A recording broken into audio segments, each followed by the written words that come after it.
to move on these things।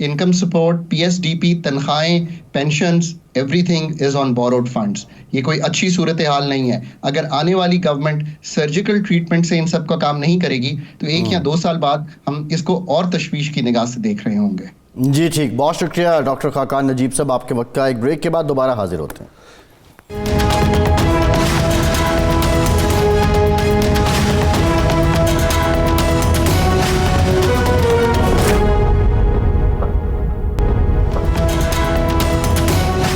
Break کے بعد ایک بار پھر سے آپ کو خوش آمدید کہیں گے. ہمیں جوائن کیا ہے مسلم لیگ نون کے سینئر رہنما خرم دستگیر صاحب نے. خرم صاحب بہت شکریہ آپ کے وقت کا. خرم صاحب ہم ذرا یہ حکومت سازی پہ بھی آئیں گے, لیکن اس سے پہلے یہ اطلاع آئی ہے پی ٹی آئی کے جو لوگ ہیں, علی ظفر صاحب, بیرسٹر گوہر صاحب, انہوں نے یہ اناؤنس کیا ہے کہ پی ٹی آئی اب اس بات پہ غور کر رہی ہے کہ جو IMF ہے, یورپی یونین ہے, انٹرنیشنل باڈیز ہیں, ان کو وہ خط لکھیں گے اور جو IMF کا پروگرام ہے اس کو گورننس کے ساتھ اور پبلک مینڈیٹ کے ساتھ وہ مشروط کریں گے.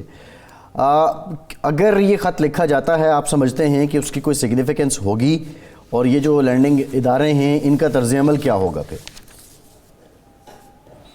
شکریہ آپ نے مجھے مدعو کیا. یہ خط ایک بار پھر پی ٹی آئی کی طرف سے ایک ثبوت ہوگا کہ وہ پاکستان کی ریاست کے خیر خواہ نہیں ہیں, پاکستان میں رہنے والوں کے خیر خواہ نہیں ہیں. وہ صرف اپنی سیاست کی اور اقتدار کی دکان چمکانا چاہتے ہیں کہ اگر وہ صرف اس وجہ سے IMF کا پروگرام رکوانا چاہتے ہیں کہ انہیں کوئی یہاں رعایت چاہیے یا کوئی ایسا وہ چاہتے ہیں کہ پاکستان کو نقصان پہنچے اور پاکستان میں اس طرح کی انارکی پھیلے کہ پھر جو ہے وہ یہاں سڑکوں پر انتشار ہو, خلفشار ہو, اور پھر غالباً شاید وہ اس کیوس میں سے اپنے اقتدار کا راستہ ڈھونڈ سکیں. یہ ایسی جو خط لکھنے کی روش ہے یہ بہت ہی قابل مذمت ہے. پاکستان کے جو خارجہ تعلقات ہیں اس میں ایک انٹرونشن ہے, اور آپ کو یاد ہوگا, آپ کے ناظرین کو بھی میں یاد کرا دوں کہ ایسا ہی معاملہ جو ہے جب پی ٹی آئی کی حکومت کو قومی اسمبلی میں ایک نو کانفیڈنس موشن کا سامنا کرنا پڑا, اس وقت بھی ایک گفتگو سامنے آئی تھی ان کے صوبائی وزراء کی جانب سے کہ جی ایسا خط لکھ کے جو IMF کا پروگرام ہے اس کو سکٹل کرتے ہیں, پھر حکومت کمزور ہو جائے گی اور ایسا نہیں ہو سکے گا. تو اور جو پورا ایک سرکس بانی چیئرمین پی ٹی آئی نے سائفر کے نام پر کھیلا ہے, اور ایک بار پھر اب دوبارہ امریکہ کے دربار میں حاضر ہو گئے ہیں اپنی مدد کے لیے. یہ جو خارجہ پالیسی کو اپنے داخلی سیاسی اقتدار کا ایندھن بنانا, یہ پی ٹی آئی کا ایک وتیرہ ہے, اور ایک بار پھر وہ باہر آ رہے ہیں. نہیں, یہ تو ہو گیا کہ ان کا جو بھی وتیرہ ہے. کیا نئی حکومت کے لیے کوئی مشکلات پیدا ہوں گی اس خط کی وجہ سے؟ IMF اس کو کوئی اہمیت دے گا؟ جی ایسے خطوط جو ہے نا جی, اس میں صرف IMF اور دوسرے جو ممالک ہیں ان کو اسینشلی پاکستان کے اندر سے پاکستان پر دباؤ ڈالنے کا جو ایندھن ہے وہ مل جاتا ہے. تو لہٰذا وہ جب یہاں آئیں گے, ابھی IMF کا مشن آئے گا تو وہ ضرور ڈسکشن جب بھی کہیں کسی نتیجے پر پہنچنے لگے گی, اور وہ نہیں چاہیں گے کہ نتیجے پر پہنچے, تو وہ یہ ہتھیار جو پی ٹی آئی نے ان کو فراہم کیا ہے یا کریں گے وہ باہر نکال لیں گے. لیکن یہ کہ اگر بات تو IMF سے جو ہم کہہ سکتے ہیں 95% گفتگو تو براہ راست شماریات پر اور اعداد پر ہوتی ہے, تو وہاں تو اتنا اثر نہیں ہے. لیکن جب ایک فائنل ڈیسیجن ہونے لگتا ہے تب اس کا ضرور اثر ہو سکتا ہے. لیکن الحمدللہ شہباز شریف صاحب اور ان کی جو کابینہ بنے گی اس میں یہ صلاحیت ہوگی کہ وہ ایسے معاملات کو کاؤنٹر کر سکیں. لیکن اس بات کی ایک بڑی صریح اور صاف مذمت آنی چاہیے ہر طرف سے کہ آپ نے جو سیاست کی ہے, ابھی انتخاب ہوا ہے, جو بھی اس کا نتیجہ ہے, لیکن اس کو اب پاکستان کے جو خارجہ امور ہیں یا بین الاقوامی معاشی تعلقات ہیں, اگر اس میں بھی آپ اس کے اوپر اثر انداز ہوں گے تو پوری پاکستانی قوم کا نقصان ہوگا, صرف حکومت کا نہیں ہوگا. اچھا خرم صاحب, پچھلی دفعہ جب یہ 9th ریویو کا ایشو تھا اور باقی معاملات تھے تو اسحاق ڈار صاحب ناکام رہے, اور اس کے بعد جناب شہباز شریف صاحب کو خود مداخلت کرنی پڑی, چین کے ساتھ، اس کے بعد سری لنکا کے صدر نے ان کی مدد کی جو انہوں نے خود ہمیں بتایا تھا. تو اب پھر اگر آپ کی حکومت کا یعنی جب آ رہی ہے تو آپ کے وزیر خزانہ اسحاق ڈار صاحب ہوں گے، اور اگر اسحاق ڈار صاحب ہوں گے تو پھر وہی مشکلات نہیں ہوں گے جو پچھلے سال تھیں. جی ابھی تک تو اس کا حتمی فیصلہ نہیں ہوا، اور مختلف نام جو ہیں وہ شہباز شریف صاحب کے سامنے ہیں، قائد محترم نواز شریف کے سامنے ہیں. اچھا، لہٰذا اس کا فیصلہ جب ہوگا تو تبھی ہم آگے بڑھ پائیں گے. صرف یہ ہے کہ جو IMF کا پروگرام ہے وہ ایک پاکستان کے لیے انتہائی مشکل بین الاقوامی حالات میں آ رہا ہے. صرف پاکستان کے اندرونی معاملات جو ہیں ان میں تبدیلی نہیں آئی، بلکہ بین الاقوامی حالات بھی، خاص طور پہ امریکہ کے افغانستان سے انخلا کے بعد اور روس کے یوکرین پر حملے کے بعد جو بین الاقوامی توجہ ہے پاکستان پر اب وہ واجبی سی رہ گئی ہے. اور لہذا وہاں پاکستان کے لیے اس طرح کے جذبات نہیں ہیں جو ماضی میں جن حکومتوں نے ڈیل کیا ہے انہوں نے دیکھے تھے. تو یہ ایک انتہائی مشکل صورتحال ہے، اور جو بھی وزیر خزانہ ہوگا اس کو ایک سخت گفتگو کا اور مذاکرات کے سیشن کا سامنا ہے. یعنی جناب اسحاق ڈار صاحب کے علاوہ بھی کچھ نام زیر غور ہیں اس وقت نامزد وزیر اعظم کے؟ جی بالکل زیر غور ہیں، اور ان سب چیزوں کو ہمیں فوری طور پہ ہم نے جو ایک بہت بڑی فاش غلطی تحریک انصاف نے دہرائی اس وقت کی تھی کہ وہ شروع میں نہیں گئے تھے. ہمیں فوراً ہی چونکہ IMF کے پاس جا کر مذاکرات کرنے ہیں تو لہذا ایک کریڈیبل جو بھی خاتون یا شخص کا ہونا ضروری ہے جو اس معاملے کو دیکھ سکے. اس کا مطلب ہے یہ وزیر خزانہ خاتون بھی ہو سکتی ہیں؟ جی نہیں، یہ سارے آپشنز قائد محترم کے سامنے ہیں، اور اسی لیے یہاں ہاں جی تو اسی لیے کوئی کسی بھی جو ہے اس پہ قدغن نہیں ہے. اگر کوئی خاتون بھی ایسی ہیں جو قابل ہیں اور اس معاملے کو دیکھ سکتی ہیں تو انہیں بھی ضرور دیکھا جائے. اچھا، یہ کیا وجہ ہوئی کہ جب الیکشن کمپین میاں نواز شریف صاحب نے کی، الیکشن سے 2 دن پہلے سارے اخبارات نے، بیشتر اخبارات میں وزیر اعظم نواز شریف کا اشتہار بھی چھپ گیا سب کچھ، لیکن جب الیکشن کے نتائج آئے ہیں تو میاں صاحب پیچھے ہٹ گئے اور شہباز شریف صاحب آگے آ گئے ہیں. اب آصف کرمانی صاحب آپ کے سینیٹر ہیں، نواز شریف صاحب کے، شہباز شریف صاحب کے قریبی ساتھی ہیں، آپ کے ساتھی ہیں، وہ یہ کہہ رہے ہیں کہ پارٹی کے اندر بھی کچھ لوگ نہیں چاہتے کہ نواز شریف صاحب وزیر اعظم ہوں، ان کو سوٹ کرتے ہیں شہباز شریف صاحب. تو یہ کون لوگ ہیں جو نواز شریف صاحب کو، قائد محترم کو وزیر اعظم نہیں دیکھنا چاہتے؟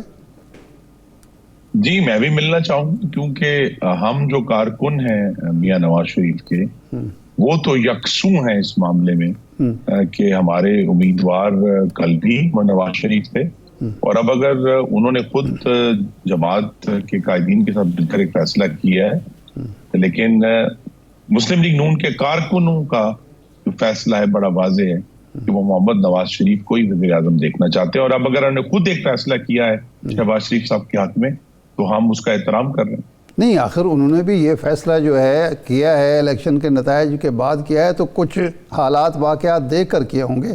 وہ تیار ہو کے آئے تھے، نعرے لگتے رہے، اشتہار ظاہر ان کی منظوری سے چھپتے رہے، تو اب انہوں نے یہ فیصلہ کیوں کرنا پڑا؟ اس کی کوئی وجہ تو ہوگی نا، آپ ذرا ہمیں ہمارے ناظرین کو بتائیں. وہ دل برداشتہ ہیں؟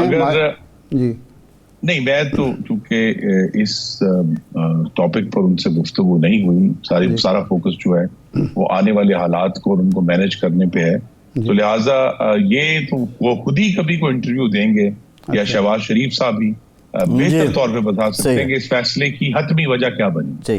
اچھا، پاناما کیس سے متعلق آج آصف کرمانی صاحب نے یہ انکشاف کیا کہ میاں صاحب خود ریزائن کرنا چاہتے تھے، لیکن اس وقت جو دوست احباب کابینہ میں تھے اور باقی لوگ تھے انہوں نے ان کو روکا.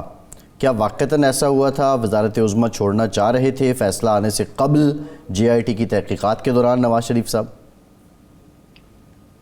جی الفاظ کا چناؤ ایسا ہو سکتا ہے، اس وقت بھی یہ آپشنز ڈسکس ہوئے تھے، لیکن وزیر اعظم کی کابینہ جس میں بھی شامل تھا اور ان کے بہت سارے جو دوست تھے، ہم سب کی رائے یہ تھی کہ جس دن کاغذات میں آپ کا نام تک نہیں ہے اس کے لیے ہمیں دستخط یا کسی بھی قسم کی جو آپ نے استعفیٰ دینا اس کی ضرورت نہیں ہے. اور میں آج بھی اس پر قائم ہوں کہ پاناما کیس کا محمد نواز شریف سے نہ کوئی تعلق تھا، نہ ہے، نہ کبھی ہو سکتا ہے۔ جی صحیح ہے۔ تو یعنی کابینہ نے ان کو مشورہ دیا کہ آپ استعفیٰ نہ دیں، ورنہ تو اگر وہ استعفیٰ دیتے تو شاید وہ ہیرو ہوتے اور وہ جے آئی ٹی بھی ختم ہو جاتی اور دوبارہ بھی الیکشن آرام سے جیت سکتے تھے۔ نہیں جی، اس پہ کابینہ کی کوئی میٹنگ نہیں ہوئی تھی، جسے ہم کہتے ہیں رسمی، ایک غیر رسمی اجلاس ہوا تھا جو سب لوگ اس وقت ان کے معتمدین میں شامل تھے، تو لہذا وہی ایک انفارمل فیصلہ ہوا تھا کہ ہمیں آگے بڑھنا چاہیے۔ اور یہ اس لیے بھی یاد رکھنا ہے کہ ان دنوں ہم بالکل قریب آ گئے تھے، جو ہمارا لوڈ شیڈنگ کم کرنے کا منصوبہ تھا، ہمارا جو سی پیک کو بہت تیزی سے آگے لے کر جا رہے تھے، دہشت گردی کے خلاف جنگ بھی جو ہے وہ آخری اس میں مراحل میں تھی، تو اس وقت اس سب کو ڈسرپٹ کرنا بھی مناسب نہیں سمجھا گیا تھا۔ اچھا یہ فرمائیں کہ پیپلز پارٹی سے اتحاد ہو گیا، حکومت اب بنا رہے ہیں، پیپلز پارٹی نے کلیدی عہدے لے لیے لیکن حکومت میں وہ شامل نہیں ہوگی، یہ فار ایور ہے کہ پورے 5 سال وہ حکومت کا حصہ نہیں ہوگی، یا کوئی ہڈن معاہدے کو کوئی ہڈن شک ہے کہ جس کے تحت 3 سال وہ حکومت میں شامل نہیں ہوگی اور آپ کا وزیر اعظم ہوگا، اس کے بعد وہ وزیر اعظم لے آئیں گے اور آپ حکومت میں شامل نہ ہو کے ان کو برقرار رکھیں گے، ایسی چیز ہے جو، لیکن آپ کے جو پارٹی کے اندر ناقدین ہیں اس فیصلے کے، وہ کہتے ہیں جی پیپلز پارٹی سے تو ہم ہر لمحے بلیک میل ہوں گے، ہر وقت وہ ہمیں مشکلات کا شکار کرے گی، عوام کو جواب دہ ہم ہوں گے اور فوائد سارے وہ سمیٹیں گے۔ جی دیکھیے، مذاکراتی ٹیم کے چونکہ میں شامل نہیں تھا تو میں حتمی بات نہیں کر سکتا، لیکن جو ہمیں رپورٹ کیا گیا پارٹی کو اس میں ایسی 3-2 کی کوئی شک شامل نہیں ہے۔ ٹھیک ہے۔ اور ہماری بھی یہ خواہش ہے کہ جو غلبہ چاہتا ہے اس کو ملبے میں بھی برابر حصہ دار بننا چاہیے، تو ہم ابھی بھی ہماری آفر موجود ہے کہ اگر وہ وزارتیں لینا چاہیں تو وہ ضرور حکومت کا حصہ بنے، اور وہ بھی شاید اپنے سیاسی مستقبل کو سامنے رکھ کر یہ فیصلہ کیا ہے انہوں نے، وہ دیکھنا چاہ رہے ہیں کہ کیا یہ حکومت جو ہے پہلے 1.5-2 سال میں مہنگائی کم کر پاتی ہے، استحکام لے آتی ہے۔ تو اگر میرے خیال میں جو جون 2025 میں جو بجٹ آئے گا اس وقت تک اگر معاملہ کچھ سنبھل گیا انشاءاللہ جیسے ہماری توقع اور دعا ہے، تو پھر اس کے بعد وہ میری قیاس میں وہ پھر کابینہ کا حصہ بن جائیں گے۔ اچھا یہ بتائیں، 1 سال کی پرفارمنس کے بعد آپ سمجھتے ہیں کہ وہ کابینہ کا حصہ پیپلز پارٹی بننے کے لیے تیار ہوگی؟ فی الحال آپ 1 سال کہہ لیں، 1.5 سال کہہ لیں، استحکام تک کی بات ہے، وہ یعنی ایک ابتدائی دور دیکھیں گے جس میں اگر تو استحکام ہوا، مہنگائی کو کم از کم بریک لگی اور قیمتوں میں استحکام آ گیا، بجلی اور گیس کے بلوں کو بھی بریک لگی، تو اگر وہ ایسا محسوس کریں گے کہ اب حکومت سٹیبل ہے اور عوام کی کچھ نہ کچھ ریلیف دے دیا گیا ہے، پھر وہ میں صرف اپنی ذاتی رائے دے رہا ہوں، یہ پارٹی کی پالیسی نہیں ہے، میری ذاتی رائے ہے کہ وہ شامل ہو جائیں گے، کیونکہ ہم سب جو ہیں وہ اپنے سیاسی مستقبل کی طرف دیکھ کر فیصلہ کرتے ہیں، اور یہ بھی آپ کو معلوم ہے صحافت کا پرانا مقولہ ہے کہ انتخابات کی جو رات ہے اس رات اگلے انتخابات کی تیاری شروع ہو جاتی ہے۔ اچھا خرم صاحب یہ بتائیں کہ اب آپ کی پارٹی کے اندر بھی یہ بہت بڑا کرٹیسزم ہے اور آپ اس بات کو بھی ایکسیپٹ کر رہے ہیں، پارٹی کے اور لوگ بھی کر رہے ہیں کہ پیپلز پارٹی اپنے وعدے کا سودا دیکھ رہی ہے، حالات بہتر ہوئے تو آ جائیں گے اور دوسری صورت بھی ہو سکتی ہے کہ وہ جو ابھی اتحاد سپورٹ کر رہے ہیں شاید اس سے بھی نکل جائیں، لیکن مسلم لیگ نون یہ کڑوا گھونٹ بھرنے کو تیار کیوں ہے؟ یہ استروں کی مالا شہباز شریف صاحب نے گلے میں کیوں ڈال لی ہے؟ جی اس لیے کہ نہ صرف ایک تو میں نے جیسا کہا کہ ایک معاشی چیلنجز بہت ہیں، تو مسلم لیگ نون کا اس جمہوری عمل میں موجود رہنا اور حکومت بنانا بھی، اور پیپلز پارٹی کا بھی کچھ حد تک یہ ضرور سوچ ہے کہ ہم پاکستان کو جو جمہوریت کی راہ ہے، جتنی بھی ہم سب ایک امپرفیکٹ پارٹیز ہیں، لیکن کم از کم پاکستان کی جمہوریت پر آپ پر قائم رکھنا ہے اور آنے والے فاشزم سے بچانا ہے اس کو۔ اچھا یہ فرمائیں کہ آپ کا چونکہ معاشی معاملات سے بھی تعلق ہے، انرجی کے معاملات، اس وقت پاکستان کی سب سے بڑی ضرورت جو ہے وہ مستحکم مضبوط معیشت ہے۔ یہ حکومت جو بیساکھیوں پر کھڑی ہوگی، مخلوط حکومت ہوگی، بلکہ ان معنوں تو مخلوط بھی نہیں کہا جا سکتا، یہ سخت فیصلے جو معیشت کے حوالے سے ہیں کرنے کی اہلیت اور صلاحیت رکھتی ہے. پرائیویٹائزیشن ترجیحی بنیادوں پر کر پائے گی.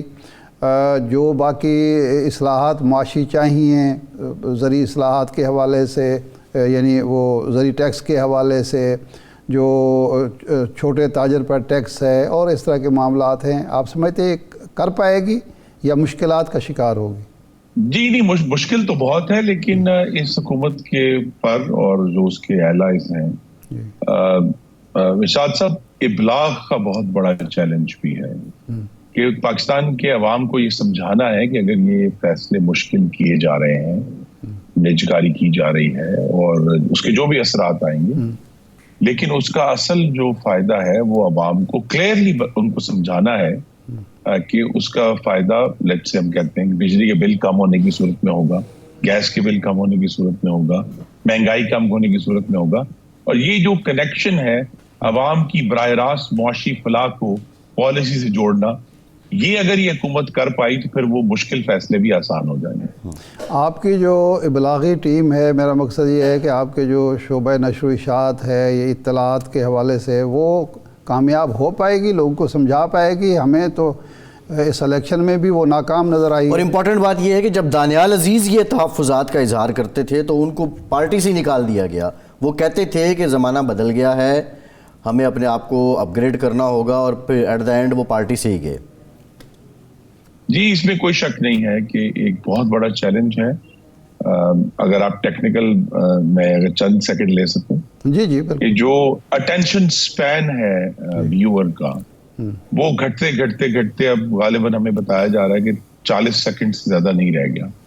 جس نے بھی سیاسی ابلاغ کرنا ہے اس نے 30 سیکنڈ کے اندر اپنی بات جو ہے وہ نئی نسل کو سمجھانی ہے کہ یہ سب کام کیوں ہو رہا ہے. اور جو مستقل طور پر جسے کہتے ہیں کانٹینٹ جنریشن, وہ یہ نہیں کہ آپ نے دن میں ایک پریس کانفرنس کر دی تو آپ کا ابلاغ ہو گیا. یہ تو ایک مستقل سلسلہ ہے, اور یہ جو انڈرسٹینڈنگ ہے, یہ مجھے توقع ہے کہ جو آنے والی وفاقی حکومت اور اس سے بھی زیادہ جو پنجاب حکومت ہوگی مریم نواز صاحبہ کی, اس میں یہ انڈرسٹینڈنگ موجود ہوگی, اور وہ اس کو دیکھ کر آگے چلیں گے. ورنہ آنے والے جو سال ہیں, اس طرح میں نے کہا صرف انتخابات کے لیے نہیں ابلاغ کرنا, ہر پالیسی کے لیے, ہر بڑی لیجسلیشن کے لیے یہ پورا ایک مشن کی طرح ایک ایک چیز کو لے کر چلنا ہوگا, تبھی ہم آگے بڑھ سکیں گے. لیکن خرم صاحب, آپ کی جماعت کے اندر ایک مسئلہ یہ بھی ہے جو ہم نے بھی دیکھا ہے کہ اگر ابلاغ کا ڈپارٹمنٹ ہے تو اس پہ چند لوگوں کی اجارہ داری ہے, اور اس میں جو مشیران ہیں وہ 2000 کے اوائل کی بات کریں گے, 1990 کی بات کریں گے, فی زمانہ وہ اپنی اپروچ لے کر نہیں آئیں گے. ٹی وی کو دیکھیں تو آپ تو خیر محبت فرماتے ہیں, لیکن اکثر لوگ مخصوص شوز میں جائیں گے. ڈیجیٹل کی بات کریں تو وہ کہتے ہیں جی یہ تو ایک ورچوئل دنیا ہے, نئے لوگوں کو اوپر نہیں آنے دیا جاتا. آپ بھی بہت اچھے اچھے اسپیکرز آپ کی جماعت سے بھی آ سکتے تھے, لیکن وہ نہیں آئے گے. تو یہ جو خامیاں ہیں ان کو کیسے قابو کریں گے؟ جی بس ہم تو اسی توقع اور امید پر ہیں کہ اب جب کہ نئی وفاقی حکومت اور نئی پنجاب کی حکومت بننے جا رہی ہے, انشاءاللہ اس میں مسلم لیگ نون میجر پارٹنر کے طور پر موجود ہوگی. پنجاب میں تو الحمدللہ مسلم لیگ نون کی اپنی حکومت ہے, تو لہٰذا وہاں پھر اس موقع کو استعمال کیا جائے گا کہ پارٹی کا جو ابلاغ ہے اور حکومتوں کا جو ابلاغ ہے, اب اس میں زیادہ فرق نہیں رہا. یہ بھی ایک 21ویں صدی کا ایک نتیجہ ہے کہ ابلاغ تو بس سب کا ایک جیسا ہے. اگر آپ حکومت میں ہیں تو تب بھی ابلاغ ہے, نہیں ہے تب بھی ابلاغ ہے. لہٰذا یہ جو کمیونیکیشنز ہے اس کو بہت بڑے پیمانے پر جدیدیت اس میں لے کر آنا, ماڈرنائز کرنا. اور آپ بالکل درست کہہ رہے ہیں, میں آپ سے ایگری کرتا ہوں کہ نئے لوگوں کا آنا, نئے پروفیشنلز کا آنا, کیونکہ یہ اب جو ہے وہ ایمیچرز کا کھیل نہیں رہا. میرے جیسے جو صرف جنہیں چند پروگرام چلانے آتے ہیں, یہ تو ایک پوری سائنس ہے ڈیٹا کی اور کمیونیکیشنز کی. اس کو میسively مسلم لیگ نون میں اور جو اس کی دونوں حکومتیں ہوں گی انشاءاللہ, اس کے اندر اس کو پہلے دن سے بلکہ پہلے گھنٹے سے شامل کرنا ہوگا. کل جب مریم بی بی خطاب کر رہی تھی پارلیمانی پارٹی سے, تو انہوں نے یہ کہا کہ اب ماشاءاللہ بہت نوجوان ہمارے ارد گرد ہیں. جب کیمرہ گھمایا گیا تو زیادہ تر لوگ جو تھے وہ مریم بی بی سے زیادہ عمر کے لوگ بیٹھے ہوئے تھے. تو اس سے لوگوں نے یہ تاثر لیا کہ اگر یہ نوجوان ہیں, یوتھ یہ ہے, تو پھر ٹھیک ہے. نہیں نوجوان کی ڈیفینیشن بدلیں خرم صاحب. نہیں, ایک بات تو یہ ممبران صوبائی اسمبلی میں ایک خاطر خواہ تعداد ہے نوجوانوں کی, تو ان کی جو توانائیاں ہیں ہم سب کی توقع ہے کہ مریم بی بی ان سے فائدہ اٹھائیں گی اور ان کو زیادہ ذمہ داریاں دے کر انہیں بھی وہ کہتے ہیں نا گرو کریں گی کہ وہ یہ حاکمیت کا جو پیچیدہ اور مشکل کام ہے جی اس میں اپنا حصہ ڈال سکیں. اچھا یہ بتا دیں خرم صاحب کہ ہم دیکھ رہے ہیں ہم آپ کو کہاں تصور کریں, دفاعی پیداوار میں دفاع کے مشیر ہوں گے یا کوئی اور محکمہ آپ کی چوائس ہے, یا انرجی کے معاملات درست کریں گے؟ ہاں جی یہ تو قائد محترم بہتر جانتے ہیں یا میرے رب کو معلوم ہے. میں تو اس وقت گجرانوالہ میں اپنے ووٹروں کا شکریہ ادا کر رہا ہوں جنہوں نے ایک بار پھر بہت مہربانی کی. نتیجہ کچھ بھی ہو لیکن ان بھائیوں اور بہنوں کی جو محبت ہے وہ میرا ایک بہت ہی قیمتی احساس ہے, تو میں تو اس میں اس وقت مصروف ہوں. یعنی ہم آپ کو کیبنٹ میں دیکھ رہے ہیں خرم صاحب, یہ ہم یہ تو آپ کی مہربانی ہے اور ذرا نوازی ہے, ورنہ میں تو اپنے حلقے میں ہی سب موجود ہوں.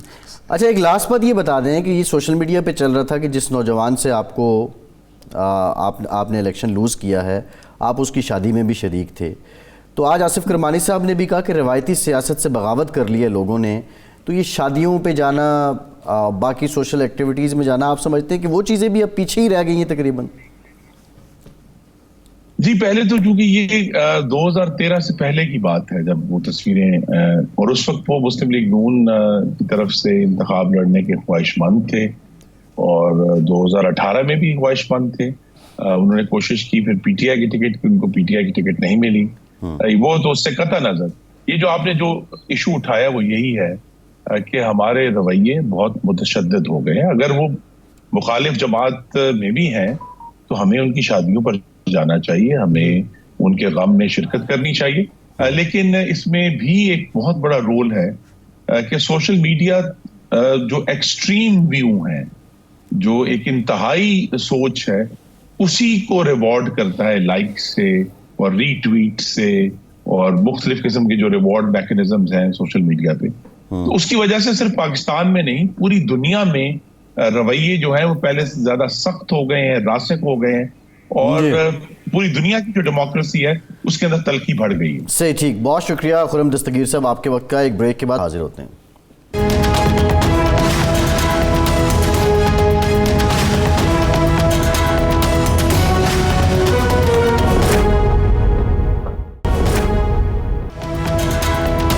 بریک کے بعد ایک بار پھر سے آپ کو خوش آمدید کہیں گے. ارشاد صاحب ایک تو خبر یہ بھی ہے کہ کمشنر راولپنڈی لیاقت علی چٹھا صاحب جن کے بیان نے بہت بڑا کوہرام مچا دیا تھا, اب جو آج انہوں نے تحریری بیان جمع کروایا ہے اس میں وہ مکر چکے ہیں اور کہہ رہے ہیں کہ میں بہک گیا تھا کسی سیاسی جماعت کے کہنے پہ اور میں نے 11 فروری کو لاہور میں ملاقات بھی کی ہے اور تحریری بیان انہوں نے جمع کروا دیا ہے.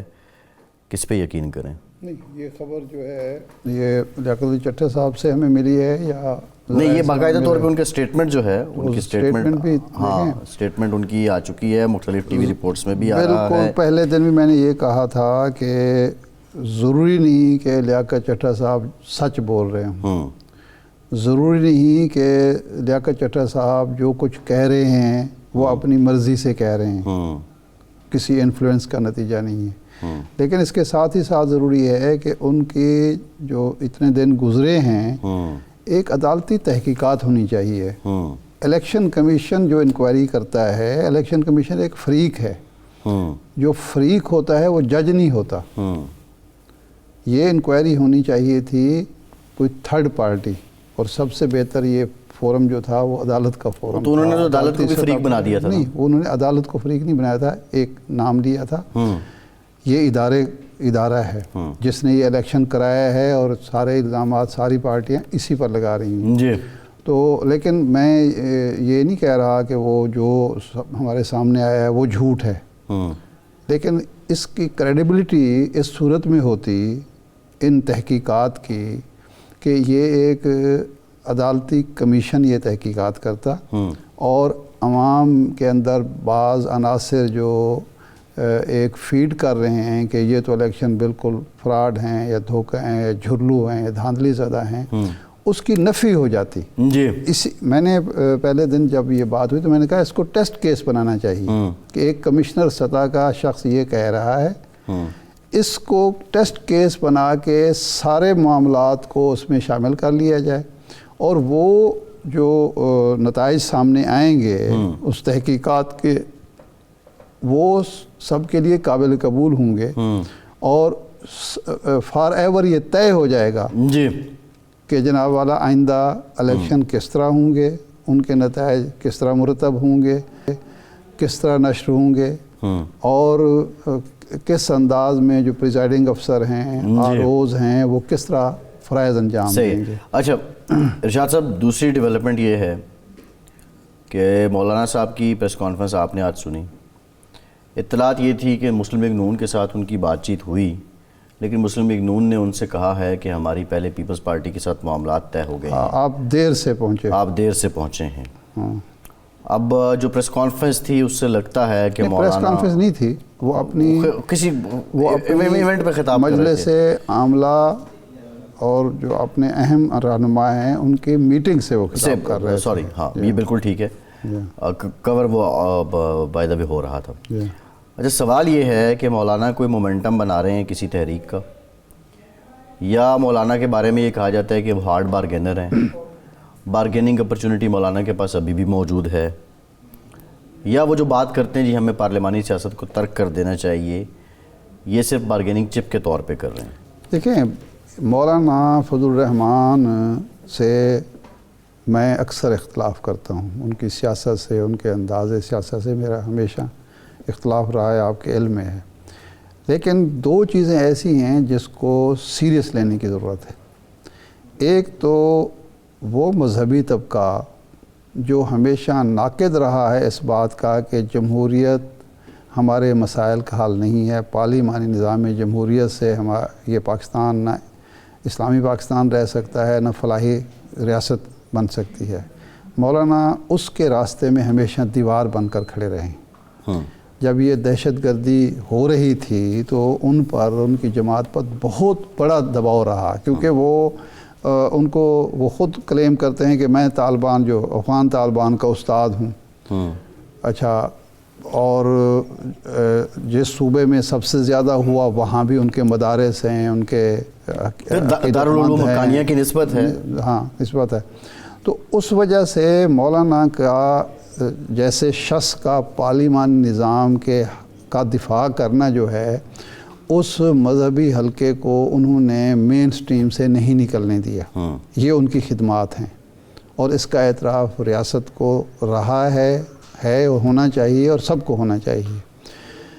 دوسری بات یہ ہے کہ انہوں نے پارلیمانی سیاست میں بھی ہمیشہ راستہ جو ہے وہ بڑی سیاسی جماعتوں کے ساتھ مل کر چلنے کا اختیار کیا ہے. اس کا مطلب کیا ہوتا ہے کہ جو سیاست میں ایکسٹریمزم ہے اس کی بھی انہوں نے ہمیشہ حوصلہ شکنی کی ہے. پیپلز پارٹی کے ساتھ وہ چلیں, ہم اس پر اعتراض کر سکتے ہیں کہ مفادات کی خاطر چلے ہیں, وزارتوں کی خاطر چلے ہیں, کشمیر کمیٹی کے چیئرمین بننے کے لیے چلے ہیں, لیکن اس کا دوسرا پہلو یہ ہے کہ اس کی وجہ سے ایکسٹریمزم کی نفی بھی ہوئی ہے. تو مولانا آج مولانا اگر یہ کہہ رہے ہیں تو اس کو سیریس لینے کی ضرورت ہے, نہ کہ اس کا مذاق. صحیح ہے. ارشاد صاحب پروگرام کا ٹائم ختم ہو گیا, بہت شکریہ آپ کا. آج کے پروگرام اجازت دیجیے.